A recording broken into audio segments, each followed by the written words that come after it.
First question, why it is called mass spectrometry, not mass spectroscopy, like other UV, IR and NMR? Mass spectra को हम mass spectrometry क्यों कहते हैं? क्योंकि mass spectrum में electromagnetic radiation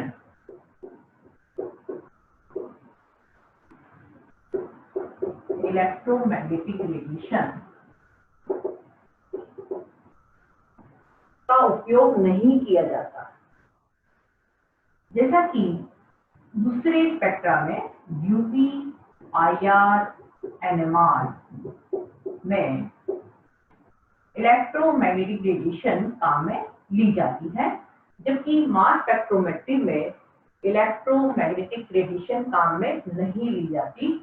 यहाँ पर मास स्पेक्ट्रोमेट्री में electric and magnetic field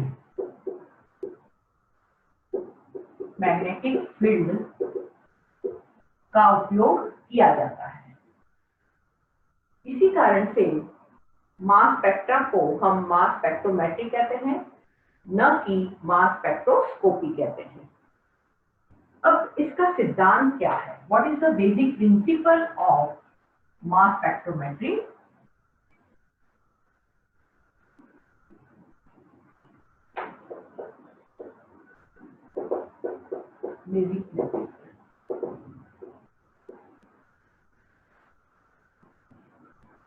mass spectrum में मॉलिक्यूल को, ये आपका मॉलिक्यूल है,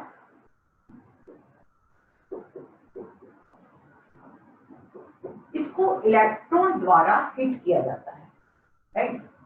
जब इलेक्ट्रॉन के द्वारा मॉलिक्यूल को हिट किया जाता है तो मॉलिक्यूल में इलेक्ट्रॉन की एनर्जी आ जाती है।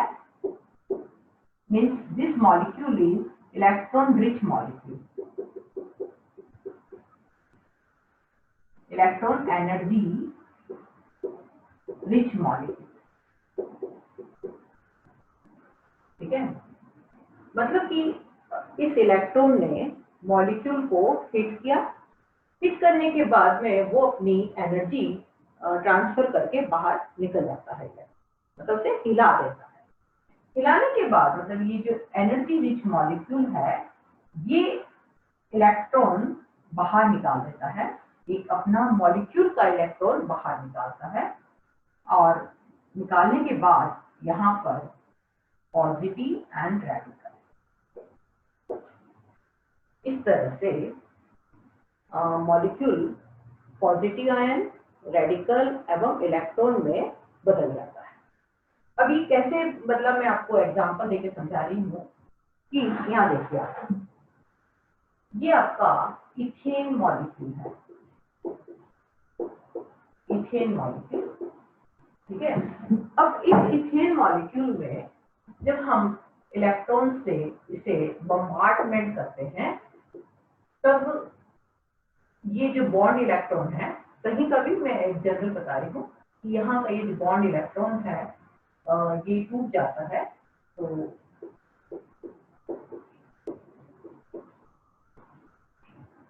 ये positive plus H plus electron, bond में दो इलेक्ट्रॉन होते हैं, एक रेडिकल H को मिल गया और दूसरा बाहर निकल गया, तो इस तरह से फ्रेगमेंट होगा, मतलब ये कंप्लीटली डिकम्पोज होगा इस तरह से। तो अब मैं आपको एक जनरल हमारा बताती हूँ आइडिया, किस तरह से हमने मॉलिक्यूल को हिट किया। आप लोग सतोलिया गेम खेलते हैं, खूब सारे स्टोन्स लगाते हैं, बॉल के द्वारा आप इसे हिट करते हैं, ठीक है? ये सतोलिया टूटता है, इस तरह से इसके जो स्टोन है वो एक दूसरे मतलब टूट जाते हैं, राइट? तो इसी तरह का कॉन्सेप्ट जो है, यहाँ हम इलेक्ट्रॉन के द्वारा मॉलिक्यूल को हिट कर रहे हैं, और जो मॉलिक्यूल में एनर्जी आ जाती है, जिस तरह की इसमें एनर्जी आई तभी तो वो हिला, और हिट करने के बाद में वो इलेक्ट्रॉन बाहर निकल जाता है, और उसके बाद में मॉलिक्यूल अपना एक इलेक्ट्रॉन इजेक्ट करता है plus positive ion and radical.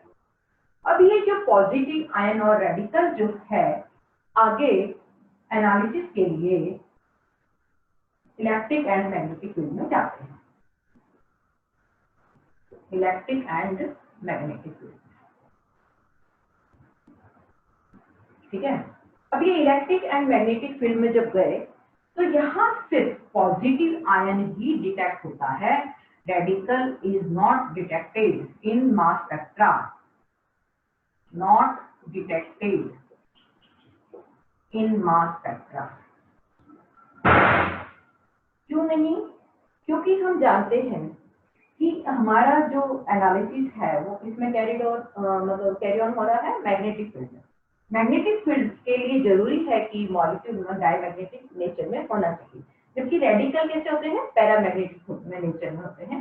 इसी कारण से जो रेडिकल है वो मास स्पेक्ट्रा में डिटेक्ट नहीं होते हैं, सिर्फ पॉजिटिव आयन ही डिटेक्ट होते हैं। और जो इलेक्ट्रॉन जो है वो मैं आपको एक डायग्राम बताऊंगी, किस तरह से इलेक्ट्रॉन जो है वो एनोड की द्वारा ट्रैप हो जाते हैं, वो हम मैकेनिज्म बताएंगे। तो आपको ये ध्यान में रखना है कि जो मास स्पेक्ट्रा में only we can detect positive ion, right. अब इसका हम डैम्स्टर ने जो डायग्राम दिया था उसके आधार पर हम डिराइव करेंगे इक्वेशन।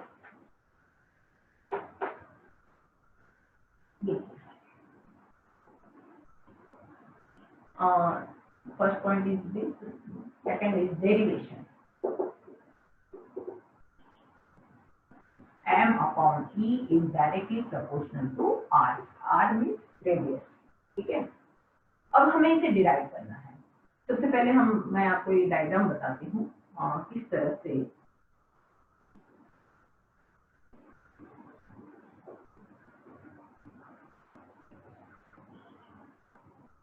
ये डैम्स्टर के द्वारा दिया गया था, उसने जो डिजाइन किया था इस D magnetic field.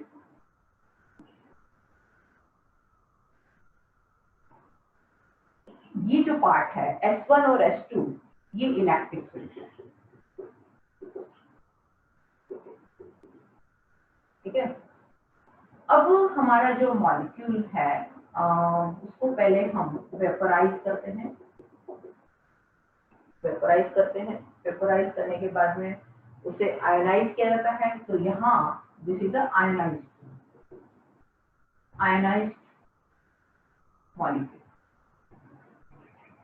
Molecule ionise होने के बाद इस पार्ट में इलेक्ट्रिक फील्ड में उसे एंटर किया जाता है।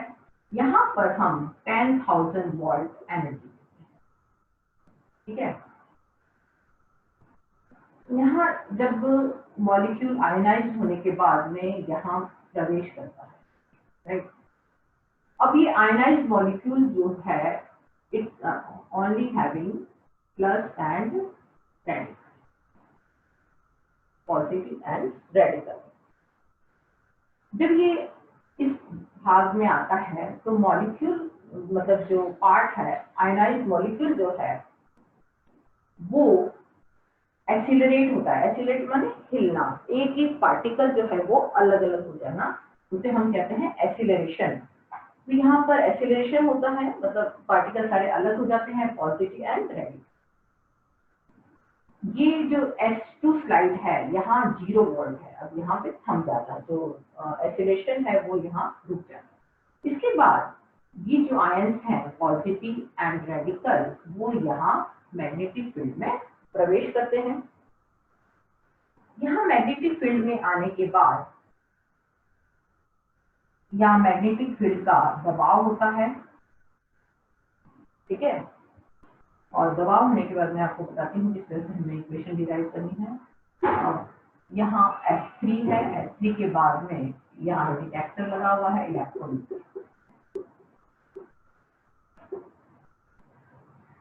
ठीक है। इलेक्ट्रोमीटर जो है आयन को डिटेक्ट करता है। फर्स्ट हम इक्वेशन डिराइव कर रहे हैं। अब यहाँ देखिए, जब आयन यहाँ आता है एक्सीलरेट होता है इलेक्ट्रिक फील्ड में, राइट। तो इलेक्ट्रिक फील्ड में हम कितना पोटेंशियल दे रहे हैं, P potential energy is equivalent to kinetic energy mv square. P is potential energy on each particle, right? M is mass of the particle, v is the velocity of the particle. So this is your equation 1 for electric, right?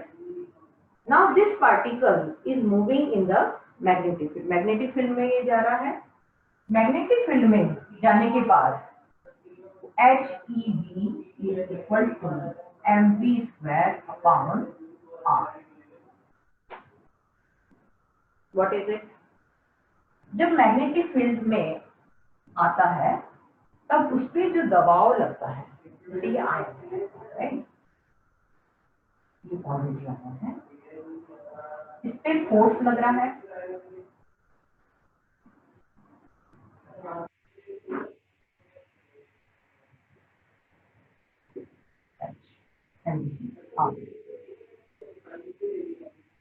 ठीक है।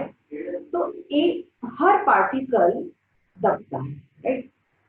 तो जब magnetic field का दबाव होता है particle में, तो जितना उससे दबाएंगे, हमने इसको बहुत दबाया, ठीक है, तो साथ में ही सेंट्रीफ्यूगल फोर्स भी जो है वर्क करता है।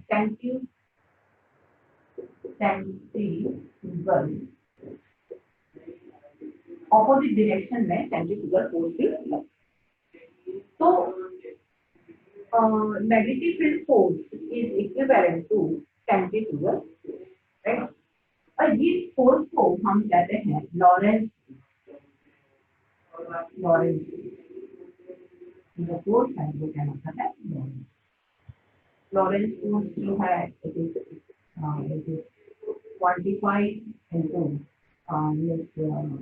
डायरेक्शन ऑफ वेक्टर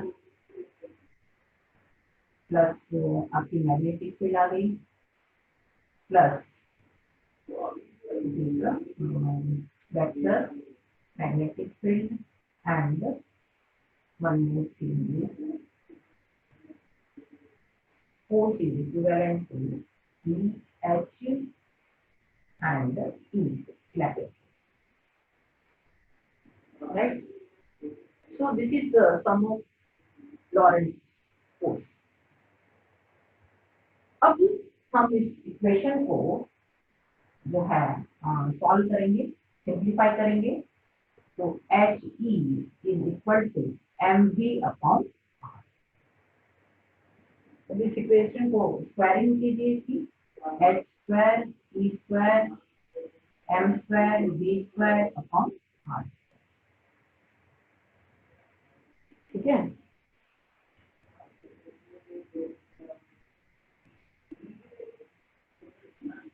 इसको हम इसको और सॉल्व करेंगे।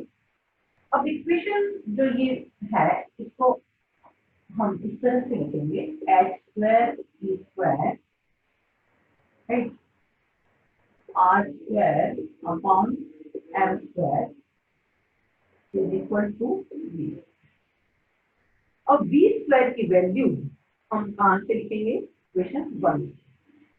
तो v स्क्वायर की वैल्यू हम यहाँ से सब्स्टिट्यूट करेंगे, तो इसको भी और सिंप्लीफाई कर दीजिए, e अपॉन m is equal to v। अब इक्वेशन 2 में v स्क्वायर की वैल्यू रख दीजिए, h square e square r square m square is equal to 2pe upon m। फिर सिंप्लीफाई कीजिए इसे, h स्क्वायर e कॉमन है और 1e remain, r square m is common, m equal to 2p, ठीक है। फिर और सिंप्लीफाई कीजिए, h square upon 2p is equal to r square m upon. अब हम जानते हैं कि जो अप्लाइड मैग्नेटिक फील्ड है h एंड p जो है इलेक्ट्रिक फील्ड, ये कांस्टेंट है, तो m upon c is directly proportional to r। तो ये हमने इक्वेशन डिराइव, ठीक है। तो ये डेरिवेशन है। अब आयनाइजेशन कैसे होगा इसके बारे में बता रही हूँ, इसको ध्यान से देखिएगा इस डायग्राम को। देखिए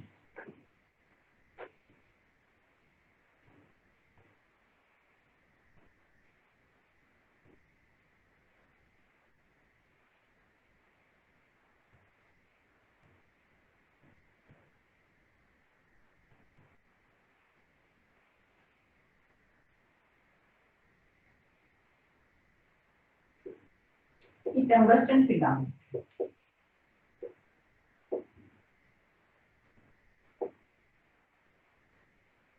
ठीक है, और यहाँ आयन रिपेलर है,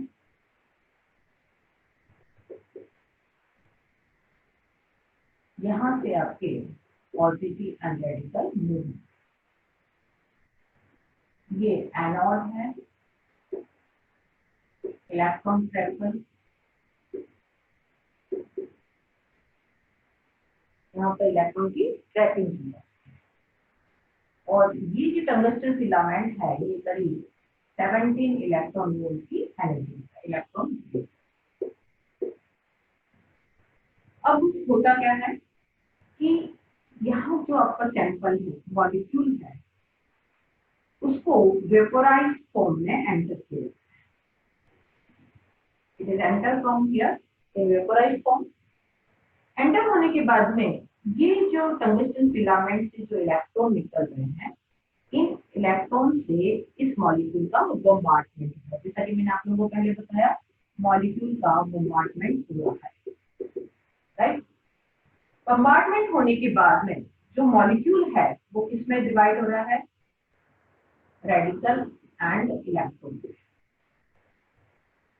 क्योंकि मॉलिक्यूल भी अपना इलेक्ट्रॉन रिजेक्ट करता है, पॉजिटिव आयन एंड रेडिकल। अब ये जो इलेक्ट्रॉन है वो यहाँ पर ट्रैप हो रहे हैं, इलेक्ट्रॉन ट्रैप हो रहे हैं, और पॉजिटिव एंड नेगेटिव जो है, यहाँ मैं आपको इस तरह से बता दूँ और ठीक है, ये जो है यहाँ ट्रैपिंग, और पॉजिटिव एंड जो रेडिकल है वो आयन रिपेलर की मदद से वो आगे इलेक्ट्रिक फील्ड में जाते हैं, एक्सीलरेशन इलेक्ट्रिक फील्ड, ठीक है। अगर समझ तो फर्स्ट कंपार्टमेंट में क्या किया जाता है, आयनाइजेशन किया जाता है। आयनाइजेशन के बाद में इलेक्ट्रिक फील्ड में एंटर किया जाता है। तो अब आपको दिमाग में कोई कंफ्यूजन नहीं रहेगा कि मॉलिक्यूल का इलेक्ट्रॉन कहाँ गया, तो वो इलेक्ट्रॉन जो है यहाँ पे ही ट्रैप हो जाता है, इसके भी एक्स्ट्रा इलेक्ट्रॉन यहाँ ट्रैप होते हैं, और मॉलिक्यूल के इलेक्ट्रॉन भी यहाँ पर एनोड पर ट्रैप हो जाते हैं, ठीक है। फिर उसके बाद तो मैंने आपको बताया कि इसके आगे मैग्नेटिक फील्ड में क्या, और मैग्नेटिक फील्ड में जाने के बाद में वहां जो है डिटेक्टर की मदद से डिटेक्ट करते हैं। अब एक चीज आगे ये आती है आयनाइजेशन, टाइप्स ऑफ आयनाइजेशन, जो कि आपने सिलेबस में है।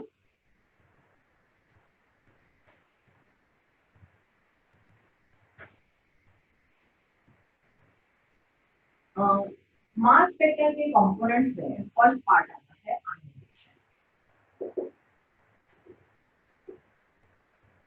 सेकंड पार्ट है सेपरेशन।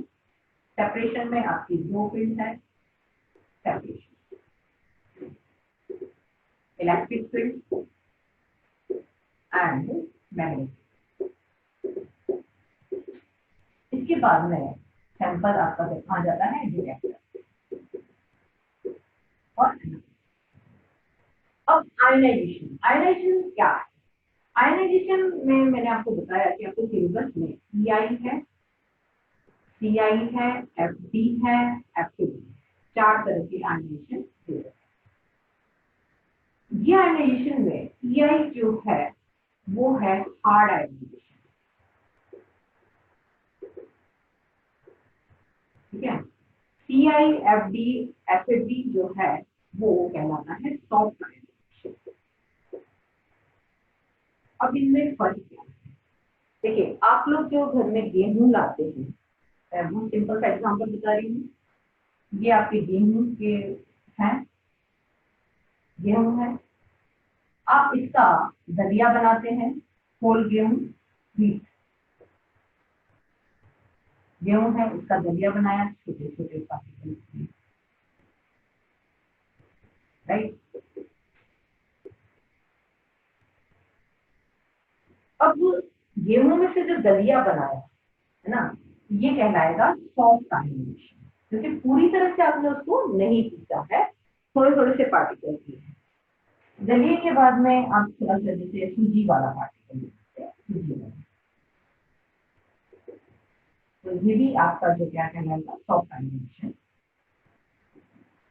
अब आपको या यहाँ पे मैं आपको दूसरा एग्जाम्पल देती हूँ। बाटी का आटा या मोटा बाटी है, ठीक है, बाटी का आटा दलिया से थोड़ा पतला होता है, ये भी आपका सॉफ्ट ग्रेन्युलेशन है, ठीक है। इसके बाद में चपाती का, रोटी का, ठीक है, ये आपका कहलाएगा हार्ड आयरन, मतलब पूरी तरह से उसे पीस देगा। तो देखिए, हमारी रिक्वायरमेंट के हिसाब से हम गेहूं में से ही पीन कर पाते हैं। उसी तरह से यहाँ पे भी आयनाइजेशन के पार्ट में टीआई मतलब रोटी का, ठीक है, ये आपका हार्ड आयनाइजेशन है, मीन कंप्लीटली आप गेहूं को पीस देते हैं। तो यहाँ मॉलिक्यूल को कंप्लीटली आपको आयनाइज कर देते हैं, मतलब जैसे कार्बन, हाइड्रोजन और जो भी इसके एलिमेंट्स हैं वहां तक उसको मतलब आयनाइज कर देते हैं। तो इसीलिए हम इसको क्या कहते हैं, सीआई और हार्ड आयनाइजेशन। सीआई में लाइक बाटी बनना थोड़े थोड़े से, जैसे इथीन मॉलिक्यूल है, राइट, फिर आप प्रोपेन मॉलिक्यूल, प्रोपाइल है, उसको थोड़ा सा मतलब कि इस तरह से फ्रेगमेंट करते हैं या आयनाइज करते हैं। तो ये भी क्या कहलाता है, soft ionisation CI. FD, FD में भी हम जो है सॉल्ट आयनाइजेशन करते हैं। जैसे सपोज मान लो आपको ग्लूकोज मॉलिक्यूल देता है, ग्लूकोज मॉलिक्यूल का मॉलिक्यूलर वेट डिटरमाइन कर रहे हैं, तो यहाँ जब डिटर्मिनेशन करते हैं तो डायरेक्टली आपको ग्लूकोज की मॉलिक्यूलर आयन देती है, राइट। ये क्या कहलाता है, एफडी, जैसा कि हमने बताया दलिया, मतलब कि आप इसको कम कर रहे हैं, कम ion. FAB is again it is a soft ionisation. जैसे कि हमें अगर पेप्टाइड की लिंकेज देखनी है डीएनए की, तो हम नहीं चाहते कि सारे जो अमीनो एसिड है वो भी आयनाइज्ड हो, तो हम आयनाइज मतलब अमीनो एसिड सीक्वेंस को आयनाइज मतलब सीक्वेंस में पेप्टाइड बॉन्ड को तोड़ना चाहते हैं, लेकिन अमीनो एसिड को हम ब्रेक नहीं करना चाहते हैं। तो इस तरह की जब हमें एनालिसिस करेंगे फास्ट एटम बॉम्बार्डमेंट, तो ये जो है अगेन सॉफ्ट आयनाइजेशन है। इस तरह की 4 आयनाइजेशन टेक्निक हैं। इसके बाद सेपरेशन टेक्निक में भी जो है हम मॉडिफिकेशन कर सकते हैं। आप इलेक्ट्रिक फील्ड को मॉडिफाइड कर सकते हैं, मैग्नेटिक फील्ड को मॉडिफाई कर सकते हैं। जैसे हाई रेजोल्यूशन स्पेक्ट्रोस्कोपी जो है वो यहाँ पे मॉडिफिकेशन करने पे बनती है। डिटेक्टर में भी कई तरह के डिटेक्टर हैं, जैसे कि इलेक्ट्रोमीटर है, देन फेराडे कप है, इलेक्ट्रो मल्टीपायर्स है। इस तरह की कई तरह के डिटेक्टर भी आप जो है मॉडिफाई कर सकते हैं हमारी रिक्वायरमेंट के हिसाब से। यहाँ ज्यादा आपके सिलेबस में जो है 4 तरह के एनिमेशन फैक्टर बताए हैं। एक हाई रेजोल्यूशन वाला बताया है, हाई रेजोल्यूशन में आप इलेक्ट्रिक और मैग्नेटिक फील्ड को बढ़ा रहे हैं, मॉडिफाइड कर रहे हैं। तो यहाँ आप जैसे मान लीजिए इसका मॉलिक्यूलर वेट 48 है, तो 4 डिजिट तक, मतलब कि 4045, यहाँ तक आप किसी का मॉलिक्यूलर वेट निकाल सकते हैं हाई रेजोल्यूशन में। तो ये चीजें हैं मास स्पेक्ट्रोमेट्री में। Thank you very much.